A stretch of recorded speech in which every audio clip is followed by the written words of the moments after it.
Kalimat ini sering kita baca ketika kita memperoleh atau menerima sesuatu atau mendapatkan sesuatu yang kita inginkan. Yang paling menarik dalam kalimat ini ketika kita uraikan per kata atau bahkan per kalimat. Pertama yang akan kita uraikan alif lam. Al. Bapak dan Ibu, makanya baik dalam salat kita ataupun di luar salat ketika membaca surah Al-Fatihah di ayat ini, mari sama-sama kita jelaskan membaca alif lamnya itu. Kenapa? Tidak sedikit terdengar oleh kita ada seseorang yang jadi imam ataupun membaca ayat ini karena mungkin terlalu cepat, seakan-akan alif lam ini tidak dibaca alif lam. Saya contohkan Alhamdulillahi Rabbil Alamin. Padahal di situ cukup jelas tertulis adalah alif lam al. Maka bagaimana cara membaca yang baik itu? Jelaskan alif lamnya itu Alhamdulillahi Rabbil Alamin. Kenapa demikian? Karena di dalam bahasa Arab al di situ berfungsi namanya al-istighraq. Apa maksud al-istighraq itu? Adalah bahwa kita memuji Allah itu atau kita berterima kasih kepada Allah itu secara totalitas. Istidrak. Apa maksud totalitas itu? Hanya Allah lah punya nikmat, lalu dia titipkan kepada kita Rahman dan Rahimnya, lalu kita berterima kasih atas segala nikmat yang telah diberikan kepada kita itu, maka kita puji Allah secara totalitas. Jemaah dimuliakan oleh Allah Subhanahu wa taala. Kenapa Allah menuntut dengan alif lam di situ? Kita disuruh mensyukuri nikmat, berterima kasih terhadap nikmat yang diberikan kepada kita itu secara totalitas. Ini menunjukkan ada kalimat sesudah al itu ada kalimat hamdun atau hamdu. Jemaah dimuliakan oleh Allah Subhanahu wa taala, bila melihat terjemahan dari hamdu di situ, sering kita ucapkan puji-pujian. Padahal Bapak dan Ibu, yang paling tepat, yang paling pas adalah hamdun. Dilihat dalam kamus itu artinya berterima kasih.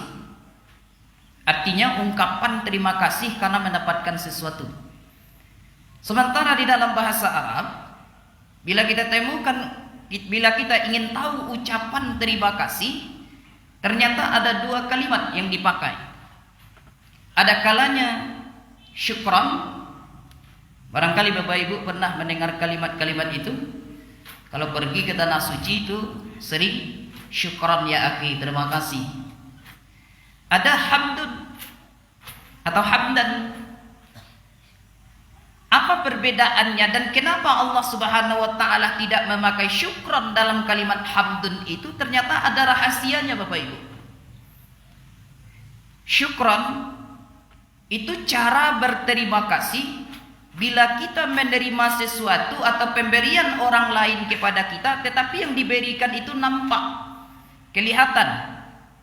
Misalkan kita berikan Al-Quran kepada orang lain, Al-Quran itu kan nampak, maka orang lain akan mengatakan syukran, terima kasih. Bapak Ibu, hamdun pun terima kasih juga. Tetapi kenapa Allah memilih kalimat hamdun dalam kalimat alhamdulillah itu? Ini memberikan pesan kepada kita bahwa engkau berterima kasih kepadaku, kata Allah. Engkau berterima kasih kepadaku, menerima sesuatu, jangan memuji aku, kata Allah. Jangan engkau memuji aku bila menerima nikmat sesuatu yang nampak saja. Tetapi yang indah nampak pun engkau puji aku. Ternyata makna hamdun di situ adalah cara berterima kasih kepada Allah menerima sesuatu nikmat baik yang nampak ataupun yang tidak nampak. Bapak Ibu, kalau kita renungkan, itu adalah sindiran kepada kita. Kenapa saya katakan demikian? Lihatlah, tidak usah jauh-jauh ke diri awak. Kalau kita mau jujur, kapan kita mengucapkan alhamdulillah? Bila memperoleh sesuatu, nampak, misal berdoa sesudah salat, ya Allah, aku butuh rezekimu ya Allah, banyakkanlah jual beli ya Allah, contohkan seperti itu. Ternyata Bapak dan Ibu banyak rasa kiawa hari itu, banyak jual beli hari itu. Sore harinya mengucapkan alhamdulillah, terkabul doaku. Dia nampak.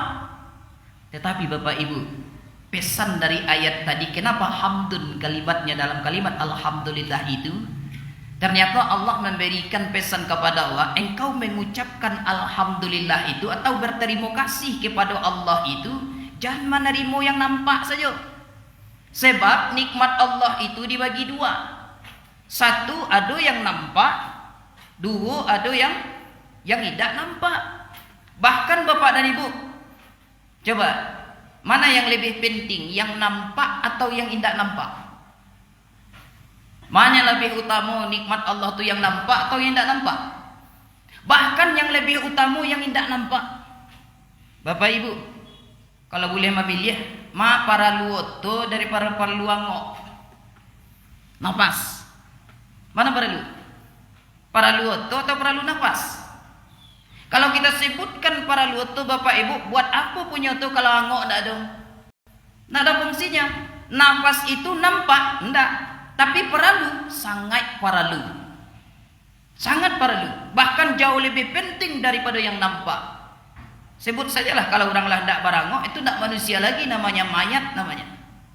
Jamaah dimuliakan oleh Allah Subhanahu wa taala, maka dari itu Allah mengingatkan kepada kita, kenapa saya buat kalimat hamdun, kalimat ini supaya kamu menzikirkan kalimat alhamdulillah itu baik menerima nikmat yang nampak ataupun yang tidak nampak. Misal, alhamdulillah ya Allah, nafas masih hari ini masih bisa bernafas. Alhamdulillah ya Allah, sampai hari ini masih sehat. Alhamdulillah ya Allah, alhamdulillah, alhamdulillah, alhamdulillah. Bukankah Rasulullah sallallahu alaihi wasallam mengajarkan zikir ini kepada kita? Maka dari itu, pesan Allah Subhanahu wa taala dalam kalimat ini alhamdulillah itu, mari sama-sama kita zikirkan. Setiap saat, bahkan bukan hanya sekedar selesai sholat saja. Kalau selesai sholat barangkali 33 kali, bukankah itu yang kita baca? Alhamdulillah, alhamdulillah, alhamdulillah. Bapak Ibu, di luar dari itu, ternyata kita disuruh bersyukur kepada Allah itu, mengucapkan alhamdulillah itu setiap saat. Setiap saat, alhamdulillah, alhamdulillah, alhamdulillah ya Allah. Kenapa demikian? Karena Allah berjanji. Kenapa isyarat dari Allah Subhanahu wa taala tidak kalimat syukran disebutkan, kalimat hamdun disebutkan? Allah berjanji kepada kita, Quran surah 14 ayat 7 Bapak Ibu, la in syakartum la azidannakum wa la in kafartum na'adzabil syadid. Kata Allah, jikalau rasa syukur kamu tingkatkan kepada Allah, artinya kalimat alhamdulillah itu terus kamu ucapkan, bersyukur setiap apa yang Allah berikan kepada kamu, la azidannakum, aku tambah. Aku tambah, bukan kalimat yang nampak saja.